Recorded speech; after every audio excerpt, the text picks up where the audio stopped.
after about 6 months of all of this happening and Sean not getting better, I just bring him along to my GP just to see if she has any other ideas of what it could be. And it was just like our first moment of hope. She listed off a bunch of different things it could be, but she's like, well, first of all, you've had a blood test, right? And he's like, I can't remember. So Sean goes and gets a blood test. The results come back, and it turns out he was severely B12 deficient. He's a vegetarian, and get this, he stopped eating eggs. That's what caused the deficiency and in turn the memory loss. Like he was on antidepressants, but it was eggs. Eggs can be life-changing.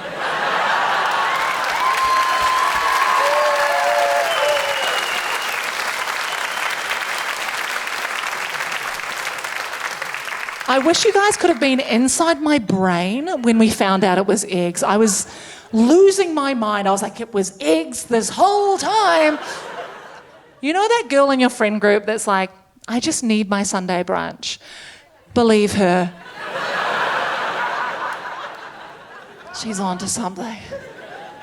So Sean had to get a B12 shot, because when you're that deficient, you can't just slam an omelette. Like, you have to get, like, what I assume is the yolk just injected directly into your veins. I'm not a scientist. So the doctor was like, you'll notice a difference right away. And I would say within maybe 2 minutes, it was crazy. He was holding a polystyrene cup of water. The B12 went in. He crushed the cup in his hands and said, I'm so powerful. It was like he'd acquired all of the Infinity Stones. It was amazing. He was just fine. Like, he just basically, within the week, it was slowly sort of getting better and better and better until his memory was back to normal. And it was just so absurd. And since he got this checked out and since he came to my doctor, he also opened up about a couple other things that he's been struggling with. He's realised he's lived his entire life with ADHD and not known. And he's given me permission to talk about this, by the way. I'm not just laying out all of his medical history. I did ask him on a no-egg day.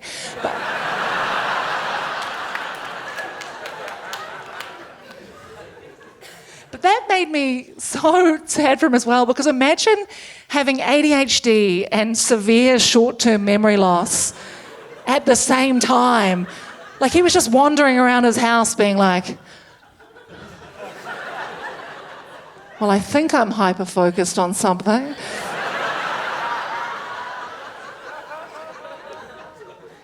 And it's so weird for me because I always thought, because I'd been single for so long, I thought I was single because I had really high standards.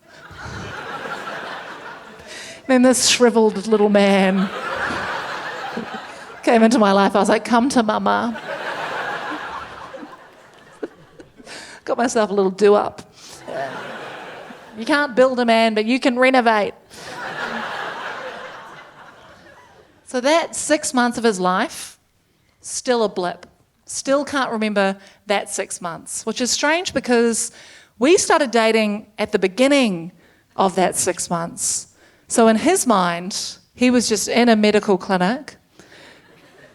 A girl he went to school with wandered in and went, I'm your girlfriend, by the way. Don't question it. Little memories come back here and there sometimes. Like if it's a repetitive thing, he sometimes goes, oh, I've remembered something. He remembers one thing, which was every night before he went to bed, he remembers walking past the kitchen, looking at the toaster and seeing cold toast. So what would happen is every morning he'd get up and be like, toast for breakfast this morning.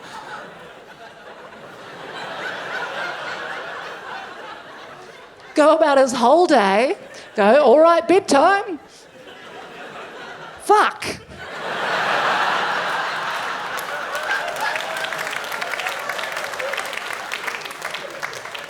Kind of like an involuntary low-carb diet. Like, If you want to get rid of bread, first get rid of eggs.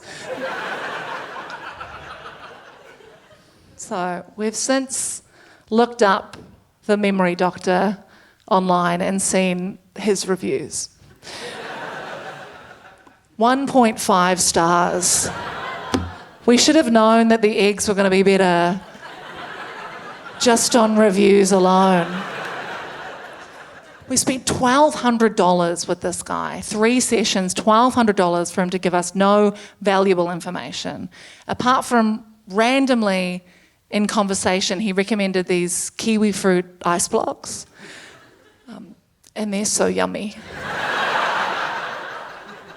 Kiwi fruit, or as we say in New Zealand, fruit. They're so yummy. And I had one the other day and I was like, I think it was all worth it. So he was on antidepressants, but it was eggs. I guess Big Pharma wins either way. And that's the show. Thank you very much, Melbourne. You guys have been amazing. Have a good night.